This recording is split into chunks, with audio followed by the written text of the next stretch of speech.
আনিস আলমগীর, ভারতের এই আক্রমণকে আপনি কিভাবে দেখেন? অপারেশন সিন্দুর কতটুকু আসলে আ যৌক্তিক হয়েছে? এটি কি এড়ানো যেত? অন্য কোনোভাবে কি এটির সমাধান করা সম্ভব হতো? ভারত যে গত রাতে যে আক্রমণ করলো, সেখানে যে আ এখন কি ক্ষয়ক্ষতি হয়েছে তার হিসাব এখন ২ দেশ ২ রকম করে দিচ্ছে। ভারত যদিও দাবি করছে যে তারা কোনো আ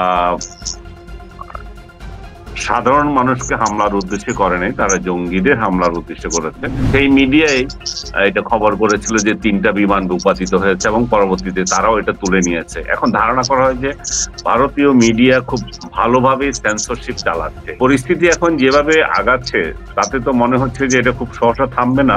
টাকা যাবে দেশে সোনালী পের সাথে। আ আনিস আলমগীর, ভারতের এই আক্রমণকে আপনি কিভাবে দেখেন? অপারেশন সিন্দুর কতটুকু আসলে আ যৌক্তিক হয়েছে? এটি কি এড়ানো যেত? অন্য কোনোভাবে কি এটির সমাধান করা সম্ভব হতো? অবশ্যই সমাধান করা যেত। যুদ্ধ তো কোনোদিন সমাধান না, উত্তেজনা তো কোনোদিন এটা আরেকটা উত্তেজনা তৈরির পথ খুলে দেয়। এবং যেই পদ্ধতিতে তারা ২ দেশ আগাচ্ছে, তাতে তো আমার মনে হয় যে এটাতে আরো জানমালের ক্ষতি হওয়ার আরো আশঙ্কা দেখা দিয়েছে। যেটা ভারত করতে পারত, ভারত দাবি করছিল তাদের অভ্যন্তরে গিয়ে আ জঙ্গি হামলা হয়েছে, যেটা আপনারা সবাই জানি যে এর মধ্যে ২৬ জন নিরীহ পর্যটক মারা গিয়েছিল। তো পাকিস্তানের তরফ থেকে তারা বারবার যে কথাটা প্রতিষ্ঠিত করতে চেয়েছিল, তাদের সীমান্ত থেকে ৩২০ কিলোমিটার দূরে গিয়ে এবং হেঁটে অস্ত্র নিয়ে কি করে সম্ভব যে আ পাকিস্তানি লোকজন গিয়ে সেখানে এই পর্যটকদের মারবে? এবং সেটার কোনো আ সুন্দর জবাব ওরা দিতে পারে নাই। কারণ তাদের সীমান্ত, তাদের নিরাপত্তার দায়িত্বটা তাদেরই। কোনো এমন কোনো এভিডেন্স ভারত আ বিশ্বের মাধ্যমে অভিযোগটা করেছে, কিন্তু বিশ্ব মাধ্যমে এটা প্রমাণ করতে পারেনি যে তারা এখানে পাকিস্তানি জড়িত ছিল। তো এই অবস্থায় বিশ্ব নেতারা তাদেরকে দমাতে চেয়েছে।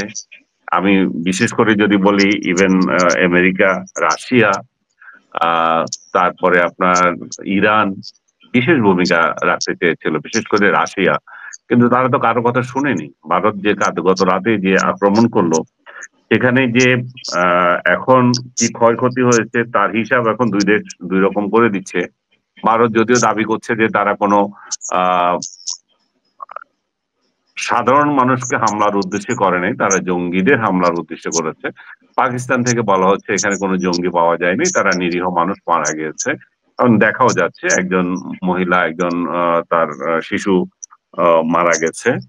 আর ঐরকম কোনো মৃত্যুর খবর আসে নাই। তবে পাকিস্তান দাবি করছে যে এট লিস্ট তারা আ অনেকগুলো সৈন্য এবং হতাহত করেছে ভারতের অভ্যন্তরে ঢুকে, বিশেষ করে ভারত নিয়ন্ত্রিত কাশ্মীরে ঢুকে, এবং এই সংখ্যা আ ডবল ডিজিটের কম নয়। এবং ৫ টা বিমান ভূপাতিত করেছে। যদিও ভারত এই এই এই এই বিষয়ে এখনো কিছুই বলেনি। এবং আপনি জানেন নিশ্চয়ই এর মধ্যে খবর হয়ে গেছে যে ভারতীয় একটা মিডিয়া দ্যা হিন্দু, যেটাকে ইন্টারন্যাশনালি অন্তত একটা মিডিয়া যেটায় বিলিভ করা যায়, সেই মিডিয়ায় এটা খবর করেছিল যে ৩ টা বিমান ভূপাতিত হয়েছে এবং পরবর্তীতে তারাও এটা তুলে নিয়েছে। এখন ধারণা করা হয় যে ভারতীয় মিডিয়া খুব ভালোভাবে সেন্সরশিপ চালাচ্ছে এটাতে। এবং তারা কোনো খবর ওইভাবে দিচ্ছে না। রিয়েলি তারা আসলে কত ক্ষয়ক্ষতি হয়েছে, তাদের কয়টা বিমান ভূপাতিত হয়েছে, ভূপাতিত এবং হয়েছে এটা তো সামাজিক তখন যোগাযোগ মাধ্যমে বিমান ভূপাতিত হবারও কিছু আ ভিডিও আমরা দেখেছি। লক্ষণও আমরা দেখা সব এটি ভেরিফাইড না। রাইট। ছবিও আছে। তো এই সবকিছুতে মিলে মনে হয় যে তারা যে একটা ডগ ফাইট দিয়েছিল ২ বিমান বাহিনীর লোকজন, এবং সেখানে ভারতেরই ক্ষয়ক্ষতি আপাতদৃষ্টিতে বেশি হয়েছে। যদিও তারা মনে করছে যে তারা আ জঙ্গি আস্তানা দমন করেছে। কিন্তু বাস্তবতা হচ্ছে যে তাদের বিমান ক্ষয়ক্ষতি হয়েছে। বাস্তবতা হচ্ছে যে এর আগে তারা যেই ছোট স্কেলের যে যুদ্ধ এর আগে ২০১৯ এ যেটা হয়েছিল, সেখানেও তাদের ২ টা বিমান বিপতিত হয়েছিল, তাদের পাইলট ধরা পড়েছিল। তো এই পরিস্থিতিতে এটাকে আরো বড় করে দেখা হচ্ছে ভারতের ইয়েটা, আপনার এটা কি বলবো? ভারতের দিক থেকে পরাজয়টা। ভারত আরেকটা মিডিয়াতে আমি দেখলাম যে তারা এখন হোয়াইট ফ্ল্যাগ দেখাচ্ছে। তার মানে তারা চাচ্ছে যে না, যে এটা আর বাড়ুক। এখন পাকিস্তান তার সর্বদলীয় বৈঠক ডেকে তারা আর্মিকে পুরো মানে সর্বদলীয় না, আমি বলবো যে ওইটা ইয়েদের সিকিউরিটি সংক্রান্ত যে সর্বোচ্চ পরিষদের যে মিটিং, সেখানে ডেকে তারা সেনাবাহিনীকে দায়িত্ব দিয়েছে, তোমরা মানে যা ইচ্ছা এখন করতে পারো, প্রতিশোধ নিতে পারো। ভারত যেটা এর আগে দিয়ে দিয়েছিল। তো পরিস্থিতি এখন যেভাবে আগাচ্ছে তাতে তো মনে হচ্ছে যে এটা খুব সহসা থামবে না, এবং পাকিস্তান অবশ্যই এটার একটা প্রতিশোধ সুযোগ মতো নেবে। এবং সেই ক্ষেত্রে আমার ব্যক্তিগত ধারণা, যেখানে ভারত প্রতিবন্ধকতা তৈরি করেছে সিন্ধু নদীতে, সেই সেই প্রতিবন্ধকতাগুলোতে তারা হামলা করতে পারে, যাতে পানির প্রবাহ যাতে ঠিক হয়। আজকে ভারত যে হামলা করেছে সেখানেও কিন্তু বড় ধরনের একটা ড্যাম ক্ষতিগ্রস্ত হয়েছে, এই যে পাকিস্তান নিয়ন্ত্রিত কাশ্মীরে। তো সব মিলিয়ে আমরা তো যুদ্ধের ক্ষয় একটা, আপনি জানেন যে যুদ্ধ কাভার করেছেন আমিও গিয়েছি। তো আমাদের যুদ্ধ কাভার তো আসলে কে কয়টা মারলো সেটা কোনো হিসাব না। যুদ্ধ কাভারের মূল বিষয়টা হচ্ছে মানবিক বিপর্যয় কোথায় হচ্ছে, মানুষ কোথায় আহত হচ্ছে, মানুষ কোথায় নিহত হচ্ছে, জনজীবন কোথায় ব্যাহত হচ্ছে। সব দিক দিয়ে ধরলে দুই দেশেরই জনজীবন ব্যাহত হচ্ছে। ভারত এর মধ্যে অনেকগুলো বিমানবন্দরে উঠানামা বন্ধ করে দিয়েছে, অ্যাটলিস্ট 22টা না 21টা।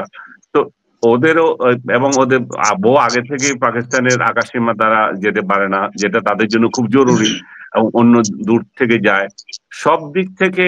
এবং পাকিস্তানের মতো এমন একটা রাষ্ট্র, পাকিস্তান, তাদের অর্থনৈতিক অবস্থা এত দুরবস্থা, এর মধ্যে একটা বড় স্কেলে যুদ্ধে জড়িয়ে পড়া তাদের জন্য কতটা একটা সুখকর হবে।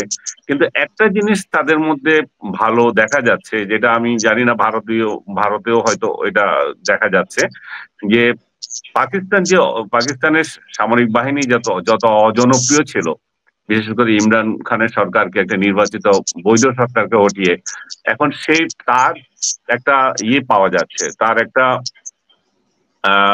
ভালো রেজাল্ট হচ্ছে যে ওদের গ্রহণযোগ্যতা বেড়ে গেছে আগের তুলনায়। এই গ্রহণযোগ্যতাও কয়দিন থাকে আমি জানি না, কারণ আপনি যখন একটা যুদ্ধে জড়িয়ে যাবেন, আপনি যখন একটা পুরো জাতিকে যখন একটা ক্লান্তিকর পরিস্থিতিতে নিয়ে যাবেন, এমনিতে অর্থনৈতিক অবস্থা খারাপ, তো সেটা পাকিস্তানও সেই প্রীতি আর কতদিন থাকবে জানি না। কিন্তু আমরা তো বরাবরই দেখছি যে এই যুদ্ধে আসলে তো কারো লাভ কিছু হয় না। আপনি এইখানে খেয়াল করে দেখেন, যুদ্ধ হচ্ছে ভারত পাকিস্তানের কি নিয়ে, কাশ্মীর নিয়ে, আর মারা যাচ্ছে কে, কাশ্মীরিরা। বোমা পড়ছে কোথায়, কাশ্মীরে। তো এই যে এক ধরনের প্রহসন, এগুলা এই যে কাশ্মীরিদেরকে নিয়ে দুই দেশ ছেড়ে দাও, কাশ্মীরিরা তাদের যদিও একজন দর্শক আপনার এই মতামতটি কি বিরোধিতা করেছেন, আমি জানি না আপনি প্রশ্নের উত্তর দিতে চান কিনা। যুদ্ধ বলেন, অসুবিধা নাই। আপনার এই বক্তব্যটি অযৌক্তিক, 71-এর যুদ্ধ দিয়েই তো বাংলাদেশ সৃষ্টি হয়েছিল, এটা কি সমাধান নয়? এটা তো সমাধান, মানে যখন আমরা আমাদের জীবন মরণ প্রশ্ন এসেছে, আমাদেরকে আক্রমণ করেছে, তখন তো আমরা প্রতিরোধ করব। এখানে কি সেরকম কিছু হয়েছে? এখানে দুই দেশের সার্বভৌমত্বের হুমকি, দুই দেশ এক দেশ আরেক দেশ দখল করে নিচ্ছে, এদের সাধারণ মানুষকে হত্যার মিছিল লেগেছে, এটার সাথে এটার কোনো হয় নাই। এইগুলো আবেগের কথাবার্তা।